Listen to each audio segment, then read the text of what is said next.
let's do it again. All right. In 1979, I bought a building on 10th Avenue, just north of 18th Street. It's 132 10th Avenue.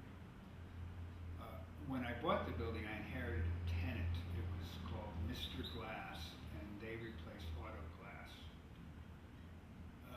I kept them there until the early 90s when I renovated the building, and I rented the entire building to the Alexander Bonin Gallery, which is still there. There was a man who worked there. His name was Seymour, and in the early 80s, he was in his early 60s, and this was a chain, and he'd been at another store for many years, but he'd been at this store a long time ago. He'd been there in the late 50s and the early 60s. So there was this big there were these dumpsters full of shattered windshields. The windshields would hold together because of the plastic between the safety glass. And he was very proud of the fact that he gave, a number of artists would come by and he'd give them broken windshields and little bits of broken glass.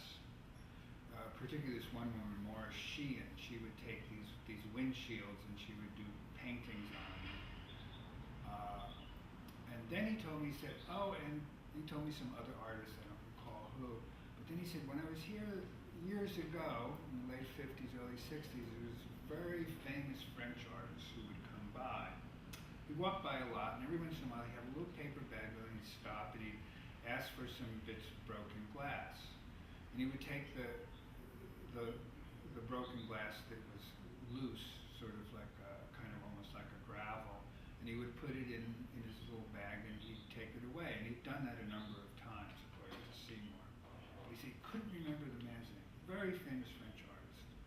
So about that time I was thinking, and I had just read the Calvin Tompkins biography of Duchamp, and it had mentioned that he had a studio on 14th Street, and almost every day he would walk to the London Terrace Chess Club, which is on 23rd Street, and he would like to walk a different way every day, so obviously he would go up 10th Avenue. So I was thinking, very famous French artist. So I went to see Seymour, and I took the book and I said to him, was this the guy? And he said, yeah, Marcel Duchamp, that's the guy, Marcel Duchamp. So he was very excited, and I was quite amazed. And so the question is, what did he do with the glass? I never saw it in any of the pieces or anything.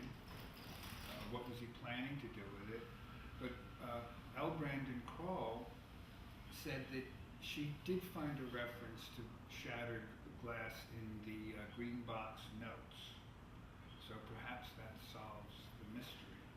I certainly enjoyed being the only person with this information originally.